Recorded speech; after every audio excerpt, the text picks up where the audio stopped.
What is going on, everyone? First and foremost, I want to say thank you for being here right now, watching this video.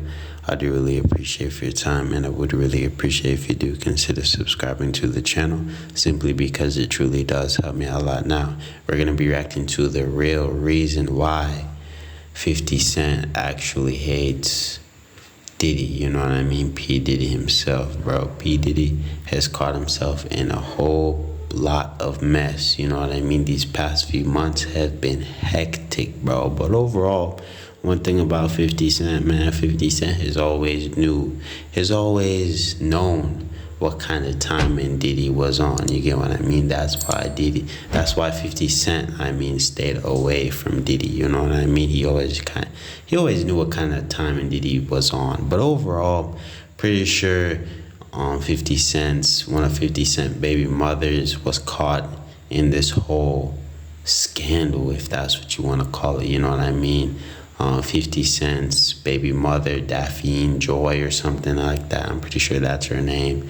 She was named on a lawsuit, one of P. Diddy's lawsuits, and she was basically exposed for being one of Diddy's ex-workers, you get what I mean? And she was one of the females getting paid hundreds of thousands every month just to do what Diddy asked her to, you know what I mean? But yeah, man, I guess can't really blame 50 Cent. He definitely does have his reasons, but overall, not gonna yap too much, just gonna let the video play, then I'll share the rest of my opinion at the end of the video.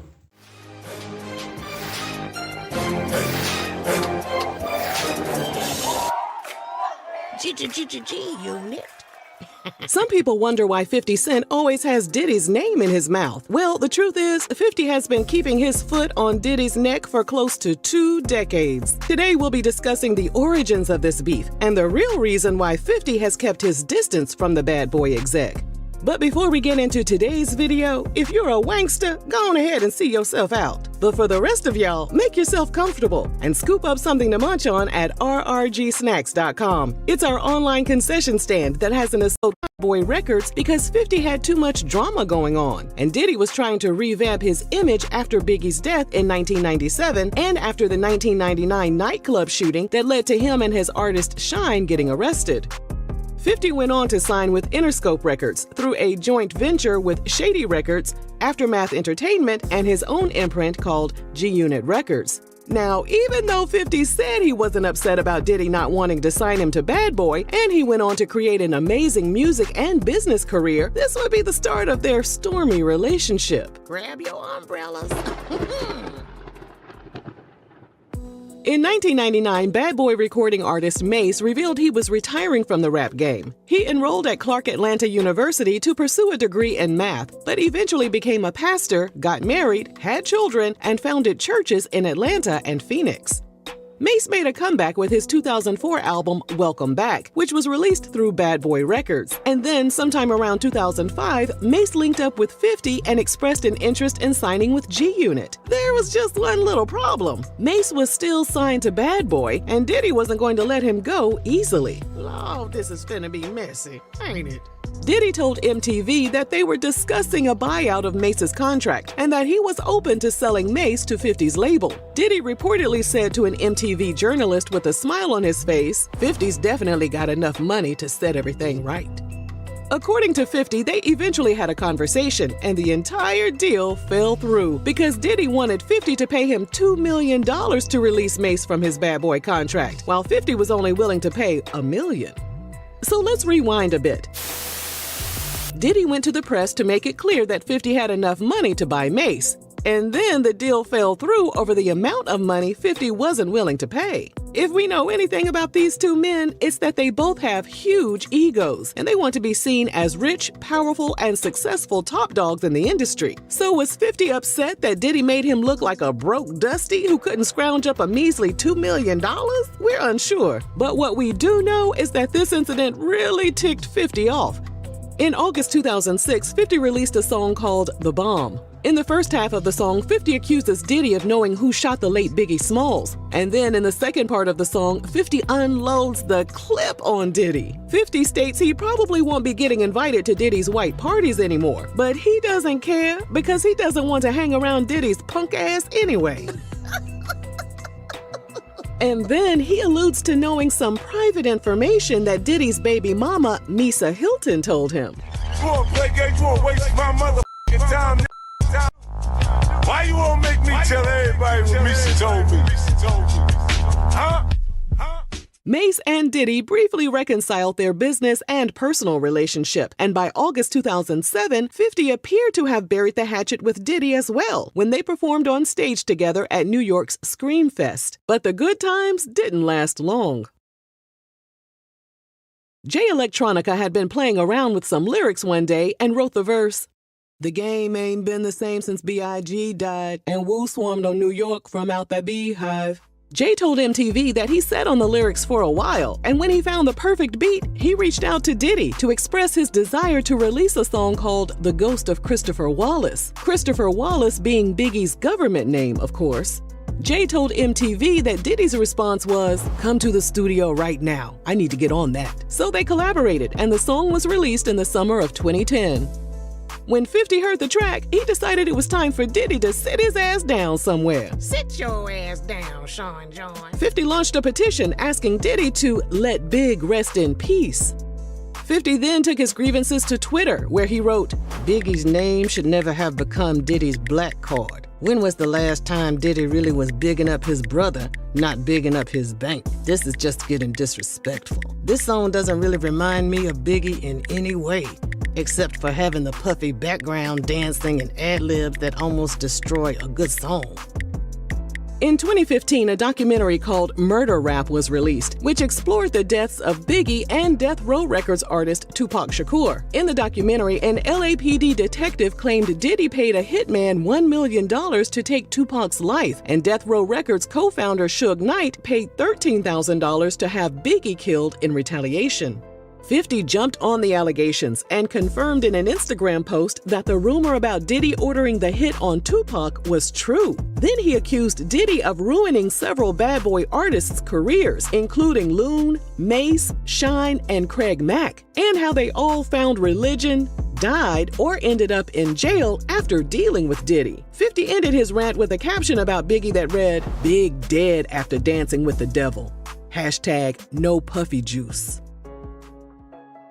In March 2014, 50 took to his Instagram to insinuate that Diddy, Rick Ross, and music executive Steve Stout were gay. One photo showed Steve and Diddy embracing, while the second photo showed Diddy and Rick from an angle that made it look like they were locking lips. In the caption, 50 wrote, "I ain't saying nothing, but something ain't right. LMAO." And then, during an interview on Drink Champs, 50 shared that while attending the wedding of his late manager Chris Lighty, Diddy, who was also in attendance, approached 50 and asked if he could take him on an all-expense-paid shopping spree. 50 said he was taken aback by Diddy's gesture and called him a fruit pie. A fruit pie? Cherry or peach? Just for clarification. It took Diddy about 2 years to explain why he wanted to spoil 50 with a shopping spree. In a 2018 interview, Diddy said, "Yeah, I thought he needed some clothes. I'm a nice guy. I don't have any beef with Fifth. He loves me. Y'all don't see it?" Nah, Ninja, we don't. We don't. All signs point to 50 not having any kind of love for Diddy. 50 claimed Diddy once reached out to squash their beef, but 50 said he refused. He added, "I don't respect suckers." 50 put a pause on their issues after Diddy's ex and the mother of his 3 children, Kim Porter, passed away in November 2018. 50 took to Twitter to write, "RIP to Kim Porter. I send my condolences to her friends and family. She was loved and will be missed dearly. I know Puff is hit right now. He loved her for real. Soulmate type shit. Chin up, Puff. Positive vibes only." But of course, the positive vibes didn't last long. In April 2021, 50's ex-girlfriend, Daphne Joy, whom he also shares a child with, was spotted out with Diddy. 50 reposted the image of them on his Instagram along with the caption, "Nah, me and Puff fight over business. If he likes the girl, he likes the girl. I don't give a f." If you're an official RRG bestie, then you already know the details about 50 and Daphne's messy relationship. Yes, I remember the bumpy coochie girl. How could I forget? But for those of you who don't know their history, be sure to watch our previous video, which is linked in our description box. So anyway, although 50 appeared to be unbothered by Diddy backdooring him and blowing his ex's back out, in September 2022, he turned the pettiness up a notch. After Daphne posted a photo of herself enjoying Diddy's iHeartRadio Music Festival performance, 50 shared a picture of him and his son, along with the caption, "Oh, that's your mommy over there with Puffy, LOL. Remember what I told you the other day? These be crazy, SMH." At that point, Daphne had had enough. She commented on his post, "Please stop doing this to me.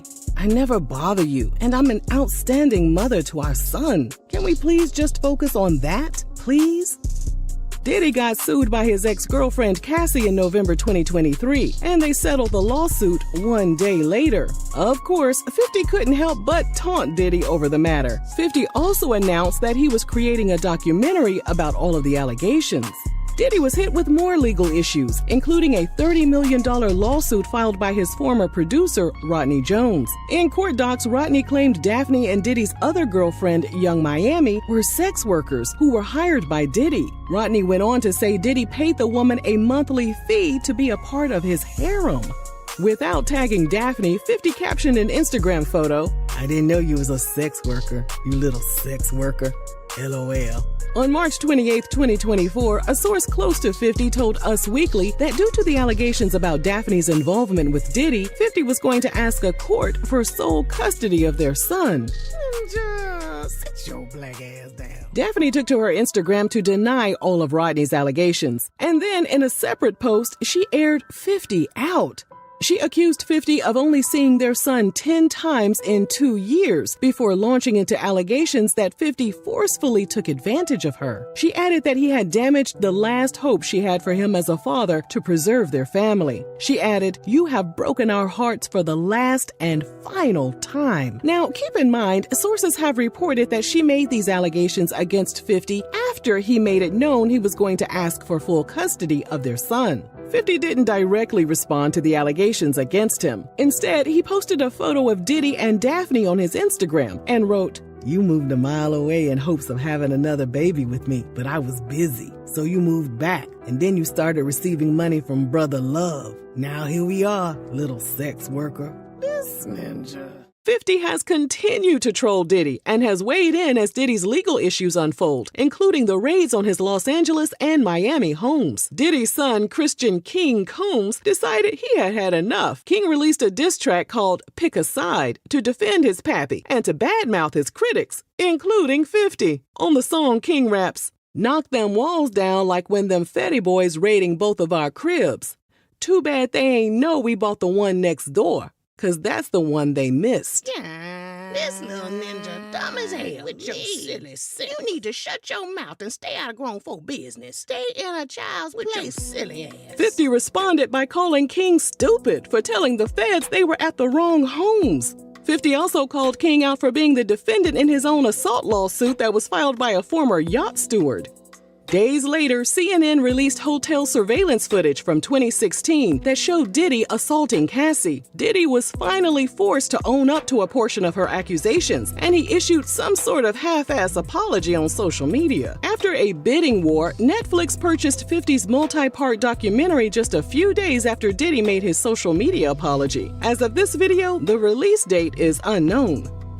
So, as you can see, this beef has taken various twists and turns throughout the years. It started off with business issues and has now evolved into 50 being worried about his son's well-being because of Daphne's involvement with Diddy. And now, 50 is laughing all the way to the bank, as we're sure Netflix paid him a pretty penny for his documentary. All while Diddy's future is up in the air, now that there's a federal indictment looming in the background. Are you surprised by 50 and Diddy's long-standing beef? Let us know down below. And thanks for watching RRG. But yeah, man, that is the end of the video. Let me know what y'all think, man. But this is crazy, a lot of information in one video. But one thing I did know, bro, 50 Cent, I think 50 Cent was like doing an interview or something, and he was talking about how much tried to take him shopping or on a shopping spree, something like that. And you know, that's crazy, bro. You know what I mean? Trying to take another grown man shopping like he's a female, bro. That is absolutely crazy. And bro, that's exactly what he did to Meek Mill as well. You know what I mean? Diddy took Meek Mill shopping. They were wearing matching outfits, and we all know what happened with that. You know what I mean? The moment Diddy went down, Meek Mill pretty much went down with him. You know what I mean? Like, the Meek Mill is like the laughing stock of the internet now. You know what I mean? Like, anytime he says something to embarrass himself, whether that's on Twitter or even post like a normal picture, bro, people just find any way to clown this guy or mention the fact that, you know, let's just say they mentioned the fact that Diddy bent him over. You know what I mean? But I'm not gonna dig too deep into that. But bro, Meek Mill is like the laughing stock of the internet, bro. He was in like Diddy's swimming pool or something. We all know that video, right? Diddy was calling him daddy. Bro, it's crazy, man. But overall, 50 Cent never went down that route. You know what I mean? He never went down that route. He stayed far away from Diddy, man. You know what I mean? Even if they were beefing at one point and they patched things up, it didn't last long. You know what I mean? Like, and I would understand why, trust me. You know what I mean? No matter how hard you try to not beef with someone or like try to patch things up, you know what I mean? Like, they always find a way to do something outlandish, let's just say that. But overall, gonna end the video here. Let me know what y'all think, man. If you did make it to the end of the video, subscribe for more content. And without further ado, peace out.